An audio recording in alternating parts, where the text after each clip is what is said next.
Avoir un multimètre chez soi, c'est bien pratique, mais souvent lorsqu'on veut s'en servir, on ne sait plus comment ça marche.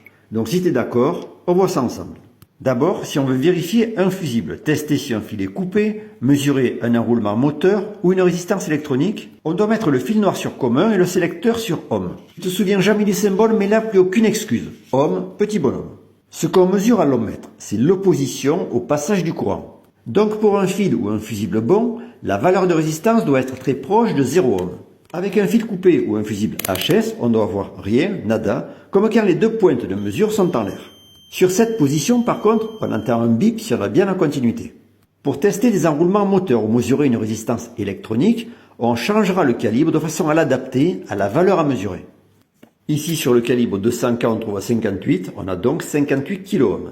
À savoir que 2K signifie 2000 ohms et 2M, 2 mégohms, c'est-à-dire 2 millions d'ohms. Ensuite, pour mesurer une tension, on laisse le fil noir sur commun et le fil rouge sur V. V comme volt, l'unité de tension. Ce symbole signifie continu, pour les piles par exemple. Alors que la vague veut dire alternative, que l'on retrouve notamment sur nos prises de courant. Calibre 2 volts continu, pour tester une pile 1,5 V. A priori, celle-ci est bonne.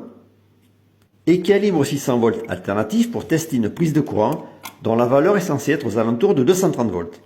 Lorsqu'on mesure une tension ou un courant, le calibre doit être toujours supérieur au signal à mesurer. On rappelle aussi que ce qu'on lit sur l'appareil est une valeur moyenne, qu'on appelle aussi valeur RMS ou efficace. Elle correspond à la valeur de crête divisée par 1,4. Enfin, pour mesurer un courant, même si on n'a pas souvent à le faire, on doit mettre le fil rouge sur 10 ampères si la valeur est de l'ordre de l'ampère.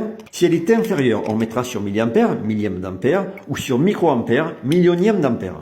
Et attention, pour cette mesure, on doit mettre le multimètre en série dans le circuit.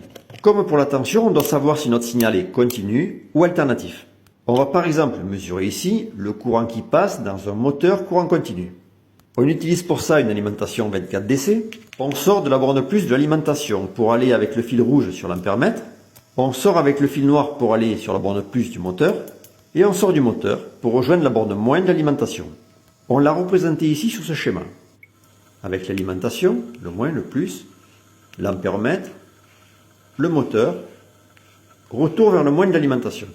Sur calibre 10 A courant continu, on trouve ici 1,86 A. Voilà, si tu es d'accord, on verra d'autres fonctions complémentaires dans la prochaine vidéo.